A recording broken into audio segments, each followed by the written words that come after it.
Chapter 8. Ghastly. Stephanie went to bed as soon as she got home and woke up at a few minutes past 2 in the afternoon.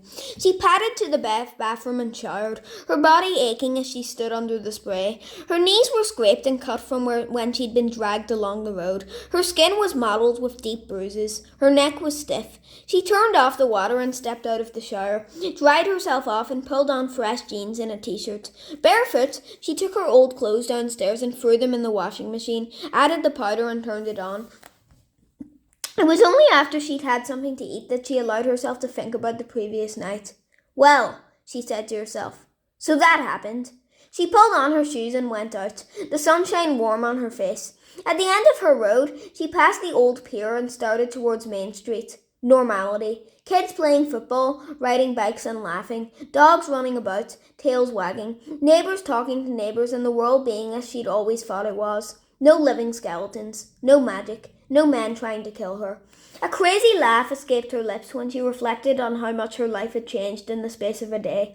She had gone from being a perfectly ordinary girl in a perfectly ordinary world to becoming a target for water-soluble weirdos and a partner for a skeleton detective out to solve her uncle's murder. Stephanie faltered. Her uncle's murder? Where had she got that from? Gordon had died of natural causes. The doctors had said so. She frowned. But these were doctors who lived in a world without walking, talking skeletons. But still, why assume he'd been murdered? What on earth had made her think that? There are items that cannot be taken, China had said. Possessions that cannot be stolen. In such a case, the owner must be dead before anyone else can take advantage of its powers. Her attacker, and whoever had sent him, wanted something. They wanted something badly enough to kill her to get it. And if they wanted it that badly, would they really have waited for her uncle to die of natural causes before they went looking for it? Stephanie felt cold. Gordon had been murdered. Someone had killed him and no one was doing anything about it. No one was asking the questions. No one was trying to figure out who did it. Except for skulduggery. She narrowed her eyes. He must have known Gordon was murdered. If he hadn't already suspected it when they first met, he must have worked it out in the library. China probably knew as well, but neither of them had told her. They didn't think she could handle it, maybe. Or maybe they didn't think it was any of her business. It had to do with their world, after all, not hers. But Gordon was still her uncle. A car pulled up behind her. People stared. She looked back and saw the Bentley. The driver's side was still badly buckled from where the car had rammed it, and the windscreen was cracked. 3 of the windows were without glass, and the bonnet had a series of ugly dents running up its left side. The usual purr of the engine was replaced by a worrying rattle that cut out abruptly when the engine turned off. Skulduggery, in hat, scarf, and sunglasses, went to get out, but the door wouldn't open. Oh boy, Stephanie muttered. She watched him lean away from the door and raise his knee, and then he kicked it open and got out, adjusting his coat as he walked over. Good afternoon, he said brightly. Wonderful weather we're having, isn't it? People are staring, Stephanie whispered as he neared. Are they really?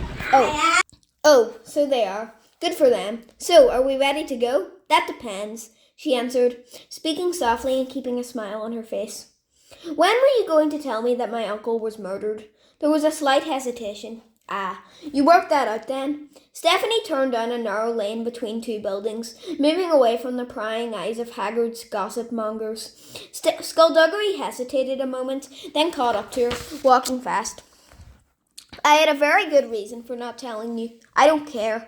Now that no one could see her, she dropped the smile. Gordon was murdered, Skulduggery. How could you not have told me? This is a dangerous business. It's a dangerous world that I'm part of.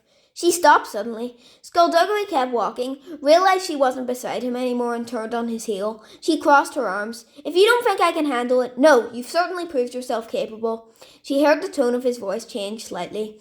I knew from the moment I met you that you're just the type of person who would never walk away from danger, simply out of stubbornness. I wanted to keep you out of it as much as I could. You've got to understand. Gordon was my friend. I thought I owed it to him and try and keep his favourite niece out of harm's way. Well, I'm in harm's way, so it's not your decision anymore. No, apparently it isn't. So you won't keep anything from me again? He put his hand to his chest. Cross my heart and hope to die. Okay. He nodded and led the way back to the Bentley. Though you don't actually have a heart, she said. I know. And technically, you've already died. I know that too. Just so we're clear, What's he like? Stephanie asked as they drove. What's who like? This guy we're going to see. What's his name? Ghastly bespoke. She looked at Skulduggery to make sure he wasn't joking, then realised there was no way she could tell. Why would anyone call themselves Ghastly? All manner of names suit all manner of people. Ghastly is my tailor and also happens to be one of my closest friends. He first taught me how to box. So what's he like? Decent, honourable, honest. But more fun than I'm making him sound, I swear. Also, he's not Magic's biggest fan. He doesn't like magic? How could he not like magic? He just doesn't find it interesting. He prefers the world he reads about in books and sees on TV, the world with cops and robbers and dramas and sports. If he had to choose, I expect he'd live in the world without magic. That way, he could have gone to school and got a job and been normal. Of course, he'd never been given the choice. I suppose, for him, there could never really be a choice. Not really. Why not? Skulduggery hesitated for only a moment, as if he was choosing how best to say this, then told her that Ghastly was born ugly. Not just unattractive, he said, not merely unappealing, but really, honestly ugly. His mother was jinxed when she was pregnant with him, and now his face is ridged with scars. They tried everything to fix it. Spells, potions, charms, glamours, various and sundry creams, but nothing worked. He explained that, as a child, Ghastly had always told his friends that he got his love of boxing from his father and his love of sewing from his mother. The truth was, his father was the one who was constantly making alterations to hemlines and such, and his mother was a bare-knuckle boxing champ who boasted 22 consecutive wins. Skulduggery had seen her fight once. She had a right hook that could take a head clean off, and according to legend, it had once too. Regardless, Ghastly was brought up in these two separate disciplines and, figuring he was ugly enough already, decided to try a career as a tailor rather than a boxer. And I, for one, am glad he did, Skulduggery said. He makes extraordinary suits. So we're going to see him because you need a new suit? Not quite. You see, his family has amassed a unique collection of artwork, paintings and literature about the ancients from all over the world. Included are a couple of rare volumes that could be very useful indeed. All anyone knows about the scepter is based on a half-forgotten myth. Those books, and whatever else is in Ghastly's collection, will hold a far more detailed description of the legends, about what the scepter does and, in theory, how one would go about defending oneself against it. They parked and got out. The neighbourhood was dirty and run down, and people hurried by without even glancing at the battered car in their midst. A little old lady shuffled past, nodding to Skulduggery as she went. Is this one of those secret communities you were telling me about? Stephanie asked. Indeed it is. We try to keep the streets as uninviting as possible so no casual passerby will stop and have a look around. Well, you've succeeded. You should be realising by now that looks are, more often than not, deceiving. A neighbourhood like this, with its graffiti and litter and squalor, is the safest neighbourhood you can possibly visit. Open the door to any one of these houses around us and you walk into a veritable place. Surface is nothing, Stephanie. I'll try to remember that, she said as she followed him to a little shop perched on the corner. She looked around for a sign. Is this the tailor's? Bespoke tailors, yes. But there's no sign. There aren't any clothes in the window. How would anyone know it's even open? Ghastly doesn't need to advertise. He has a very specific clientele, and he can't really afford to let ordinary people wander in when he's measuring out a new suit for an 8-armed octopus man. Are you serious? There's an 8-armed octopus man?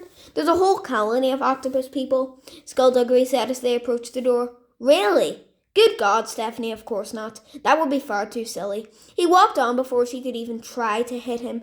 The shop door was unlocked and he led the way in. Stephanie was surprised by how clean and bright and ordinary looking it was. She didn't know what she was expecting. Mannequins that came alive and tried to eat you, perhaps. There was a nice smell in here too. Comforting. Ghastly Bespoke walked out from the back room, and when he saw them, he smiled. He shook Skulduggery's hand warmly. He was broad-shouldered, and his scars covered his whole head. When Skulduggery turned to introduce Stephanie, and he saw the way she was staring at Ghastly, he shrugged. Don't mind her, he said. She stares. That's what she does when she meets new people. I'm quite used to it, Ghastly said, still smiling. Do you want to shake hands, miss, or start off with something easy, like waving? Stephanie felt herself blush and she stuck out her hand quickly. His hand was normal, no scars, but tough and strong. Do you have a name? He asked. Not yet, she admitted. Better make sure that you really want one before you think any more about it. This life isn't for everyone. She nodded slowly, not sure what he was getting at. He took a moment looking her up and down. There's been some trouble? Some, answered Skulduggery. Then the proper attire is probably called for. Ghastly took out a small pad, started jotting down notes. Do you have a favourite colour? He asked her. I'm sorry? To wear? Any preference? I'm not sure I understand. Not all of the clothes I make are merely examples of exquisite tailoring. Sometimes, if the situation arises, special requirements are catered for, such as keeping you safe until this whole thing is over, Skulduggery said. Ghastly can make you a suit, nothing too formal, which could very possibly save your life. Fashion, said Ghastly with a shrug. It's life or death. His pen was at the ready. So, once more, do you have a favourite colour to wear? I'm not sure I could afford it. Ghastly shrugged. I'll put it on Skulduggery's tab. Go nuts. Stephanie blinked. To go from her mother buying most of her clothes to this was a step she hadn't been expecting. I don't know, I'm not sure. Black?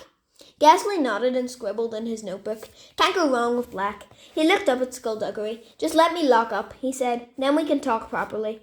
While they waited for him to do so, Skulduggery and Stephanie wandered into the back of the shop. Material and fabrics of all types and textures were arranged very neatly in the massive shelves that lined the walls. There was a single workplace in the centre of the room and another doorway leading further back. He's going to make me clothes? Stephanie whispered. Yes, he is. Doesn't he need to take measurements or something? One glance, that's all he needs. They passed through into a small living room, and moments later Ghastly joined them. Stephanie and Skulduggery sat on the narrow sofa, and Ghastly sat in the armchair opposite, both feet flat on the ground and fingers steepled. So, what's all this about? He asked. We're investigating Gordon Edgley's murder, Skulduggery said. Murder? Ghastly said after a short pause. Indeed. Who would want to kill Gordon? We think Serpine did it. We think he was looking for something. Skull, Ghastly said, frowning. Usually when you want my help, you just call and we go off and you get me into a fight. You've never explained what's going on before, so why are you doing it now? This is a different type of help I need. So you don't need me to hit anyone? We just like your help in finding out what Serpine is after. I see, Ghastly said, nodding his head. You don't see, do you? No, Ghastly said immediately. I really don't know what you want me to do. We think Serpine is after the sceptre of the ancients, Stephanie said, and she felt Skulduggery sink lower into the cushion beside her. The what? Ghastly said, his smile reappearing. You're not serious, are you? Listen, I don't know what my dear friend here has been saying, but the sceptre isn't real. Serpine thinks it's real. We think that has something to do with my uncle's death. I'm sorry for your loss, Ghastly said. I really am. I respected Gordon. He knew there was magic in the world and he wasn't seduced by it. He just wanted to observe and to write about it. That takes a strength that I hope has been passed on to you. Stephanie didn't answer. Skulduggery didn't look at her. But, Ghastly continued, to say that his death has something to do with a legend that has been passed down from generation to generation and that has changed with each telling is just nonsense. He had a heart attack. He was mortal. He died. That's what mortals do. Let him have his death. I think my uncle knew where the sceptre is, or he had it and Serpine killed him, and now Serpine knows where it is and that's why he wants the key. What key? The key to get the sceptre, maybe. We're not sure. What we do know is that he tried to kill me twice to get it. Ghastly shook his head. This isn't your world. I'm a part of it now. You've just stepped into it. You've seen magic and sorcerers and a living skeleton, and I bet you're having great fun. But you haven't the slightest idea what's at stake. Skulduggery didn't say anything. Stephanie got to her feet. You know what? She said. For me, this is an adventure. That's what you're saying, isn't it? Well, you're right. I do look at all this as a big adventure, and I'm fascinated and excited and thrilled by it all. I've seen amazing people do amazing things, and I've been amazed. Her eyes hardened. But don't you dare, for 1 second, think that this is just a game to me. My uncle left me a fortune. He left me everything I could ever want. He did all that for me, but he's dead now. So I'm going to do something for him. I'm going to find out who killed him, and I'm going to do what I can to make sure they don't just walk away from it. He's got to have someone on his side. This is insane, Ghastly said, leaning forward in his chair. The scepter's a fairy tale. I believe it exists. Of course you believe it exists. You've been dragged into a world where you think anything can happen, but that's not how it works. Your uncle involved himself in this, and if what you say is true, he got killed for it. Are you so eager to do the same? You're playing with fire. Everyone plays with fire around here. This hasn't gone the way I was expecting, Skulduggery said. There are rules for things like this, Ghastly said, ignoring her and speaking to Skulduggery. There's a reason we don't tell everyone we're out there. She is a prime example of why. Stephanie's anger flared and she knew she couldn't talk now without her voice cracking and betraying her, so she dashed past Ghastly. She walked through the shop, unlocked the door and walked out onto the street. She could feel the anger twisting in her insides, making her fingers curl. She hated not being treated as an equal. She hated being talked down to, and she hated the feeling of being protected. She didn't much like to be ignored either. Skulduggery emerged from the shop a few minutes later, hat back on. He walked up to her as she leaned against the Bentley, arms crossed and staring at a crack in the pavement. So that went well, he said eventually. When she didn't answer, he nodded and said, Did I tell you how I first met Ghastly? I don't want to know. Ah, all right then. Silence drifted down like smog. It's not very interesting anyway, but it has pirates in it. I couldn't care less, Stephanie said. Is he going to help us or not? Well, he doesn't think it's a great idea to have you with me on this one. Oh, really? Stephanie responded bitterly. He seems to think I'm being irresponsible. And what do you think? I have been known to be irresponsible in the past. It's entirely plausible that it's happening again. Do you think I'm in danger? Oh yes, Sir Brian still believes you're in possession of whatever key he's looking for. The moment he learns who you are or where you are, he'll send someone else. You're in it. You're in. And I don't think I'm exaggerating here. Especially grave danger.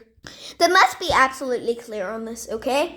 I can't leave this. I can't go back to my dull, boring, ordinary life, even if I wanted to. I've seen too much. I'm involved here. It's my uncle who was murdered. It's my life that was in danger, and I am not about to just walk away. That's all there is to it. Well, I'm convinced. So why are we standing around? My question exactly? Skulduggery said, unlocking the Bentley. They got in and the Bentley rattled to life at the turn of the key. Skulduggery checked the rear view, then the wing mirrors, and then remembered he didn't have any wing mirrors anymore and pulled out onto the road. So we don't get to look at his family's collection? Stephanie asked as they drove. Ghastly is a good man and a good friend and precisely the kind of person you want on your side, but he is also one of the most stubborn people I know.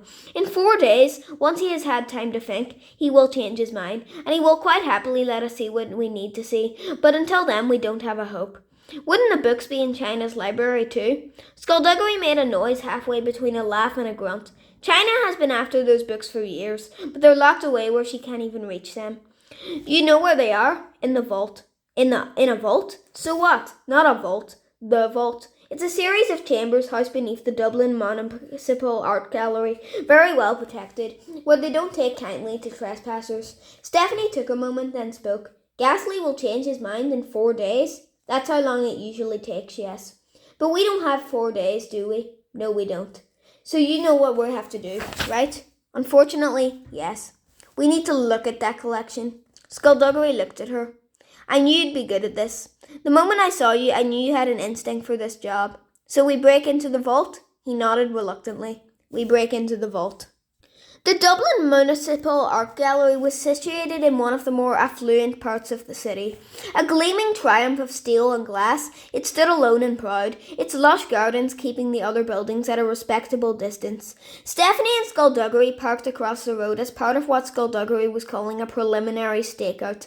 They weren't going to break into the vault yet, he assured her. They were just here to get some idea of what they were up against.